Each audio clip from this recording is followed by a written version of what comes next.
Dakle, pali te pukla guma. Ovo je zapravo gušt s jedne strane.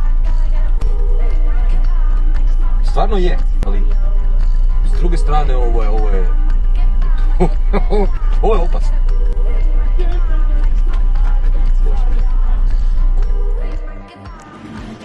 Znači, samo jedna opaska. Naš velebni predsjednik Kućnog zaveza je takva curica. U fucking košulji na Velebitu na 7 stupnjeva. Joj, uzmi dizalicu, uzmi topli auto. Znači, baba na 9, ono, ne, vidiš ti tako.